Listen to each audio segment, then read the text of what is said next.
നന്ദകുമാർ നമസ്കാരം.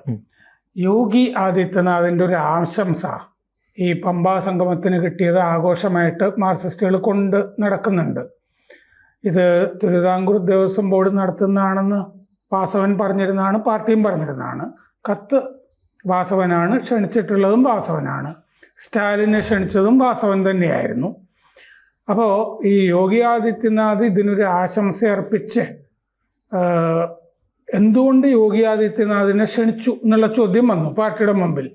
അദ്ദേഹം മുഖ്യമന്ത്രി ആയതുകൊണ്ടാണ് ക്ഷണിച്ചത് എന്ന് ഇപ്പോൾ പാർട്ടി അതിന് ന്യായം പറയുന്നുണ്ട്. അപ്പോൾ എന്തുകൊണ്ടാണ് യോഗിയുടെ ഭാഗത്തു നിന്നൊരു ആശംസ ഉണ്ടായത്? എന്താണ് നന്ദകുമാർ അതിൽ കാണുന്നത്? ഇത് വളരെ സിമ്പിൾ അല്ലേ? അതൊരു കട്സി മെസ്സേജാണ്. ഇപ്പോൾ നമ്മൾ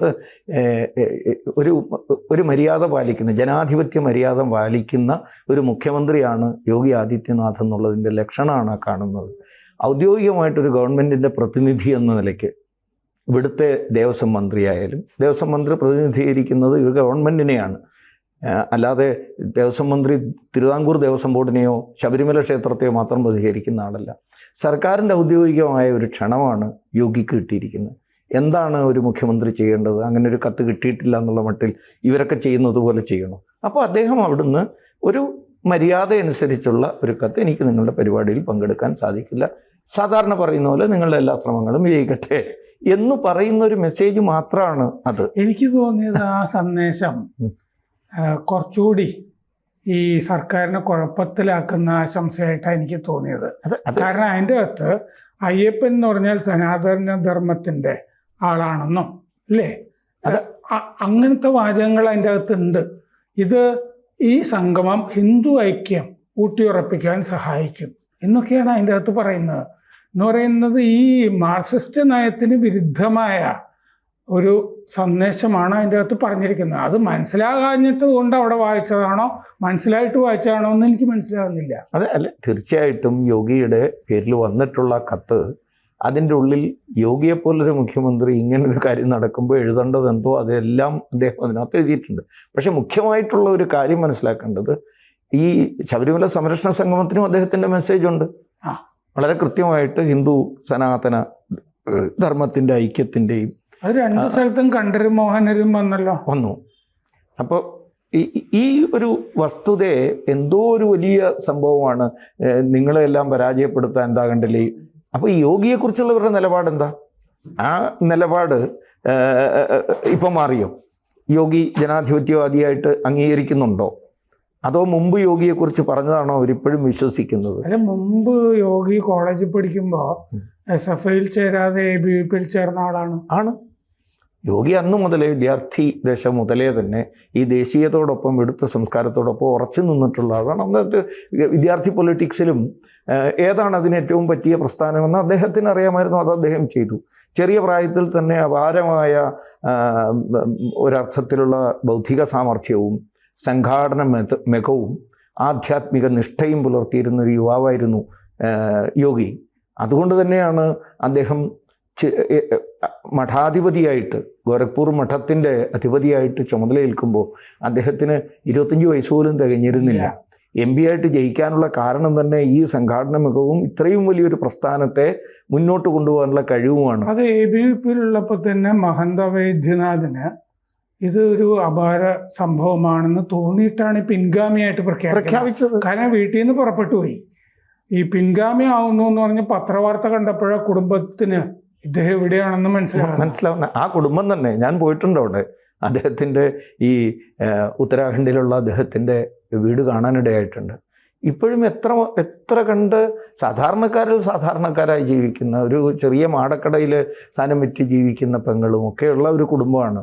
ഈ ഭാരതത്തിലെ ഏറ്റവും ശക്തമായ ഒരു സംസ്ഥാനത്തിൻ്റെ ഭരണാധികാരിക്ക് ഏതെല്ലാം തരത്തിൽ അവരെ സഹായിക്കാനോ ഇവിടൊക്കെ പലരും ചെയ്യുന്നത് പോലെയാണെങ്കിൽ ഒരു എക്സാലോജിക്കൊക്കെ തുടങ്ങി കൊടുക്കാമായിരുന്നു അദ്ദേഹത്തിനും. അതൊന്നും ചെയ്യാതെ അവരെ അവരുടെ വഴിക്ക് എന്നിട്ട് അദ്ദേഹം ഇത് ചെയ്യുകയാണ്. ഇപ്പോൾ ഞാൻ മനസ്സിലാക്കി, അദ്ദേഹം മുഖ്യമന്ത്രിയായി തിരഞ്ഞെടുക്കപ്പെട്ട സമയത്ത് ഇവിടുത്തെ മാധ്യമങ്ങളുണ്ടല്ലോ, നമ്മുടെ കേരളത്തിലെ മാധ്യമങ്ങൾ എല്ലാം തികഞ്ഞവരാണല്ലോ. ആകാശത്തിൻ്റെ കീഴിൽ സർവജ്ഞരാണ്. ഭൂമിക്ക് മേലെയുള്ള എല്ലാറ്റിനെക്കുറിച്ചും എന്ത് അഭിപ്രായം പറയുക, പിന്നെ ചുണ്ടിൻ്റെ കോണിൽ ഒരു പരിഹാസമുദ്ര വെച്ചിട്ട് ആരോടും സംസാരിക്കുക, ഇതൊക്കെയാണ് അവരുടെ സാധാരണ പ്രകൃതം. അന്ന് ഈ യോഗിജിയെ അവഹേളിച്ച് ഈ മാധ്യമങ്ങളൊക്കെ എവിടുന്ന് കിട്ടി ഇങ്ങനെ ഒരാളെ, കാവ്യം എടുത്ത ഒരാളെ എന്നൊക്കെ പറഞ്ഞിട്ട്. അപ്പോൾ അന്ന് ഒരു ലേഖനം എഴുതേണ്ടി വന്നപ്പോൾ ഞാൻ ഈ കാര്യം സൂചിപ്പിച്ചു. 23-24 വയസ്സുള്ളപ്പോൾ ഗോരക്ഷ പീഠത്തെ നയിച്ച ആളാണ്. ആ ഗോരക്ഷ പീഠം എന്ന് പറയുന്നതിൻ്റെ വലിപ്പം എത്രായിരം പേര് അംഗങ്ങളായിട്ടും അവിടെ ജീവിക്കുകയും ഒക്കെ ചെയ്യുന്ന അനേകായിരം ഏക്കർ ഭൂമിയിലെ കൃഷിസ്ഥലവും അതിനോടനുബന്ധിച്ച സ്കൂളും കോളേജും അതൊരു മഹാസാമ്രാജ്യമാണ്. ഒരർത്ഥത്തിലുള്ള വലിയ ആധ്യാത്മിക ഇതാണ്. ഭാരതത്തിനുള്ളിൽ മാത്രമല്ല, നേപ്പാളിലും. അപ്പോൾ അങ്ങനെയുള്ളൊരു സ്ഥാപനത്തെ ഈ ചെറിയ പ്രായത്തിൽ നയിച്ച ശക്തിയുള്ള അല്ലെങ്കിൽ ആ പരിചയമുള്ള 25 വയസ്സ് തികയുമ്പോൾ പാർലമെൻറ്റ് അംഗമായി മാറിയ ഒരാൾക്ക് ഒരു മുഖ്യമന്ത്രി ആവാനുള്ള യോഗ്യതയില്ലെന്നാണോ നിങ്ങൾ പറയുന്നതെന്ന് ചോദിക്കേണ്ടി വന്നിട്ടുണ്ട്. അങ്ങനെയുള്ള ആളാണ്. ഒരിക്കൽ പോലും ഹിന്ദുത്വ ആശയത്തിൽ നിന്ന് വ്യതിചലിച്ചുകൊണ്ടൊരഭിപ്രായം തൻ്റെ ജീവിതത്തിൽ നിന്നോളം പറയാത്ത ഒരാൾ അദ്ദേഹം അയച്ചതായ ഇവർക്ക് മനസ്സിലാകാത്ത മെസ്സേജ് ഇവിടെ വായിക്കുക വഴി ഇവരുടെ ഒരു പൊള്ളത്തരം വെളിച്ചത്ത് വരികയാണ് ചെയ്തത്. ഒന്നിവർക്കത് മനസ്സിലായിട്ടില്ല. ഇത് ഇത്ര കൊട്ടിഘോഷിക്കുന്നതിലൂടെ തങ്ങളുടെ പാപ്പരത്വം വെളിവാക്കുകയാണ് ഈ സർക്കാർ ചെയ്തിട്ടുള്ളത് ഈ അയ്യപ്പ സംഗമത്തിൽ എന്നാണ് എനിക്കതിനെക്കുറിച്ച് പറയാനുള്ളത്. എനിക്ക് അതിലുള്ളൊരു സംശയം, ഇവരിപ്പോൾ ഏതെങ്കിലും ഒരു മാധവ് പൊതുവാളിനെയോ മറ്റോ കൺസൾട്ട് ചെയ്തിരിക്കാൻ സാധ്യതയുണ്ടല്ലോ. കാരണം ഇത്തരം ഈ അയ്യപ്പൻ ഇത്തരം ആത്മീയ കാര്യങ്ങളിലൊക്കെ ഇടപെടുമ്പോൾ വലിയ കുഴപ്പമുണ്ടാവുമെന്ന് ഏത് ബൂർഷ്വാ മാർക്സിസ്റ്റിനും സംശയം ഉണ്ടാവും. അപ്പോൾ ഇങ്ങനെ ഗോരഖ്നാഥ് പീഠത്തിൻ്റെ ഒക്കെ അധിപതിയായിട്ടുള്ള വെറുതെ മുഖ്യമന്ത്രിയായ ഒരാളെ വിളിക്കുകയല്ലല്ലോ, ഒരു ആത്മീയ ആചാര്യനെയാണ് വിളിക്കുന്നത്. അങ്ങനെ ഒരു ആത്മീയാചാര്യനെ നിങ്ങൾ വിളിക്കണം എന്ന് ഏതെങ്കിലും ഒരു ജ്യോത്സ്യൻ ചിലപ്പോൾ ഉപദേശിച്ചിട്ടുണ്ടെങ്കിലോ? ഉണ്ടാവാൻ സാധ്യതയുണ്ട്. അതോ ഇനി ചിലർ പറയുന്നത് പോലെ ഒരു രാഷ്ട്രീയ ബുദ്ധി ഉപയോഗിച്ചുകൊണ്ടുള്ളൊരു ചെക്ക് വെച്ചതാണൊന്നും പറയാൻ പറ്റില്ല. അങ്ങനെ ഒരു സാധ്യത ഉണ്ട്. കാരണം നടക്കാൻ പോകുന്ന ഈ സംരക്ഷണ സംഗമത്തിൽ യോഗി വന്നേക്കുമോ എന്നൊരു ആശങ്ക അല്ലെങ്കിൽ പത്രമാധ്യമങ്ങളിൽ വളരെ ചർച്ച ഉണ്ടായിരുന്നു. അപ്പോൾ അതുകൊണ്ടൊരു മുഴം നീട്ടിയെറിഞ്ഞതാണോ ഒന്നും പറയാൻ പറ്റില്ല. പിന്നൊന്ന് ഈ സാറ് പറഞ്ഞ കാര്യത്തിനാണ് എനിക്ക് തോന്നുന്നത് കൂടുതൽ സാധ്യതയുള്ളതായിട്ട് തോന്നുന്നത്. ഈ പൊതുവാൾ പറഞ്ഞിട്ടുണ്ടാവും, അല്ലെങ്കിൽ പണിക്കർ പറഞ്ഞിട്ടുണ്ടാവും ഇങ്ങനെ കൂടി ചെയ്യണം എന്ന്. അതുകൊണ്ടായിരിക്കും ക്ഷണിക്കാൻ ശ്രമിച്ചത്. അതുകൊണ്ടായിരിക്കും അദ്ദേഹത്തിൻ്റെത് മാത്രം. ഇപ്പോൾ അവർക്ക് കിട്ടിയ എല്ലാ മെസ്സേജൊന്നും അവർ വായിച്ചില്ല. സ്റ്റാലിൻ നേരിട്ട് വന്നിട്ടില്ല. സ്റ്റാലിൻ്റെ പ്രതിനിധികൾ മാത്രമേ വന്നിട്ടുള്ളൂ. അയാളെ അപമാനിച്ചു. മറ്റേയാളാണെങ്കിൽ അവിടെ പരസ്യമായിട്ട് ഞാൻ ഹിന്ദു അല്ല എന്ന് പറഞ്ഞിട്ടുള്ള ആളാണ്. അങ്ങനെയുള്ള ആളുകളാണ്.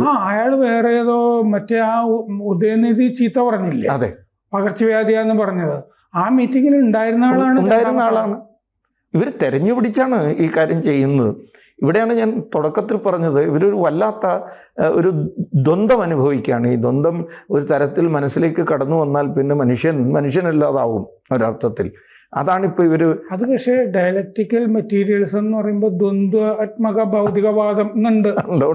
ദ്വന്ദ്വാത്മക ഭൗതികവാദമാണ്. അതിപ്പം നേരിട്ട് സ്വന്തം ജീവിതത്തിലും പ്രസ്ഥാനത്തിൻ്റെ പ്രവർത്തനത്തിലും അവരിത് അനുഭവിച്ചുകൊണ്ടിരിക്കുകയാണ്. ഇംഗ്ലീഷ് ഷൈസോഫ്രീനിയ, രണ്ട്.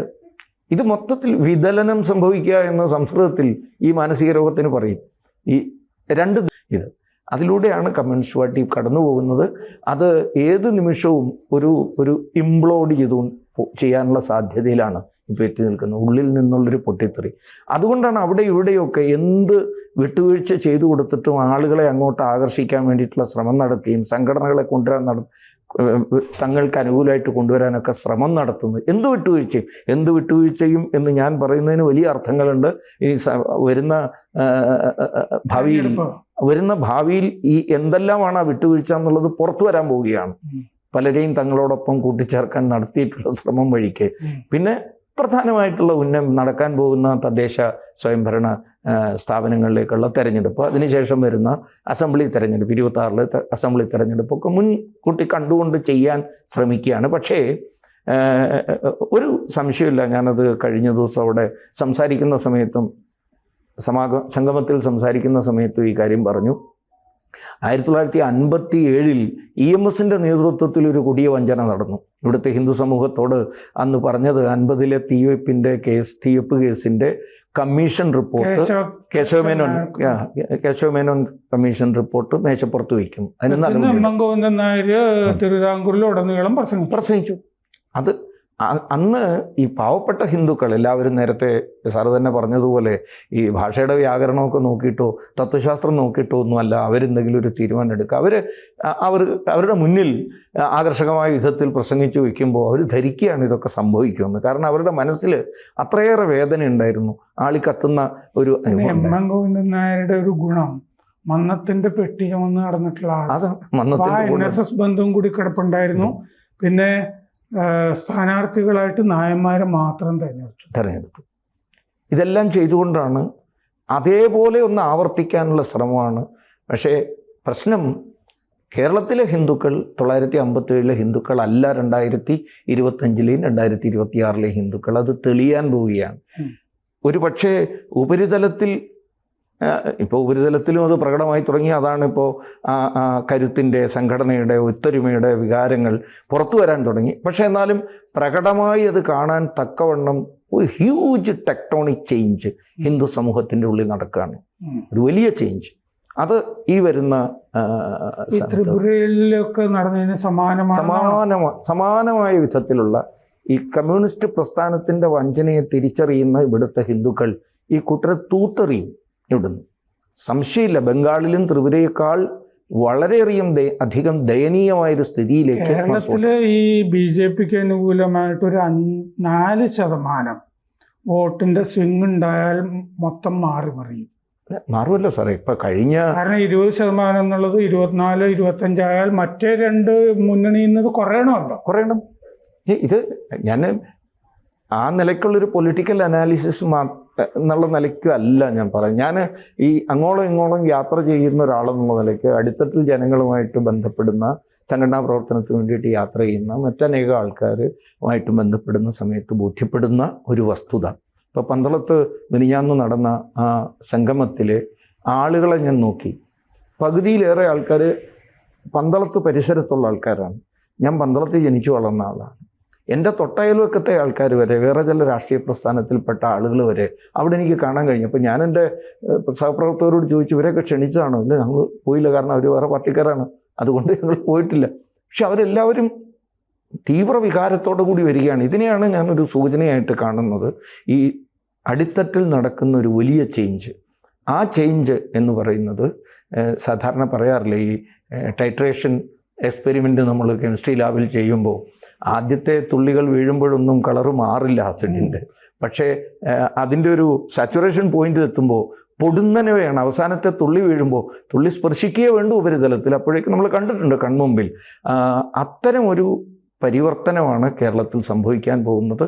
ഇത് എഴുതി വെച്ചോളൂ, ഇതാണ് സംഭവിക്കാൻ പോകുന്നത്. അതിൽ ഇപ്പോൾ പെട്ടെന്ന് പറഞ്ഞു കഴിഞ്ഞപ്പോൾ പണ്ട് കെമിസ്ട്രി പഠിച്ചപ്പോഴത്തെ അന്ന് പഠിച്ചൊരു ഇംഗ്ലീഷ് വാക്ക് ഓർമ്മയിൽ വന്നു, എഫർവസൻസ്.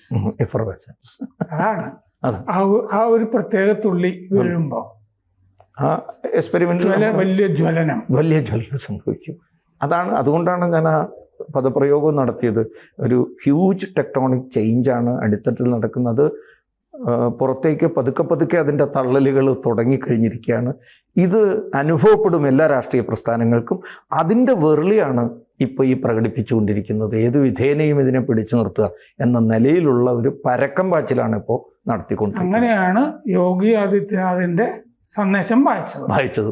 അത് തന്നെയാണ് അതിൻ്റെ ആവശ്യം. ആ കാര്യം കൊണ്ടാണ് യോഗിയുടെ പേര് കേട്ടാലെങ്കിലും ചിലർക്കൊരു ചെറിയ വ്യതിയാനം വരുമെന്നുള്ള ചിന്തയാണ് അവരുടെ. ഞങ്ങളും അതിൽ നുഴഞ്ഞു കയറിയിടേ പറയാൻ നോക്കിയതാണ്. അതിന് ഇപ്പം നടന്നുകൊണ്ടിരിക്കുന്ന ചില രാഷ്ട്രീയ പ്രസ്താവനകളൊക്കെ ഈ വലിയ മാറ്റത്തെ തടയാൻ വേണ്ടിയിട്ടുള്ള ഈ കൂട്ടരുടെ പരിശ്രമത്തെ പിന്തുണയ്ക്കാൻ വേണ്ടി നടത്തുന്നതാണ്. പക്ഷേ ഇത്തരം ദുർബലമായ പ്രതിരോധങ്ങളൊന്നും അതിനെ തടഞ്ഞു നിർത്താൻ പര്യാപ്തമല്ല. ആ മാറ്റം സംഭവിക്കുക തന്നെ ചെയ്യും എന്നുള്ള കാര്യത്തിൽ യാതൊരു സംശയവുമില്ല. കൂടുതൽ വാർത്തകളും വിശേഷങ്ങളും നിങ്ങളിലേക്ക് എത്താൻ ABC മലയാളം സബ്സ്ക്രൈബ് ചെയ്യുക, ബെൽ ബട്ടണും അമർത്തുക.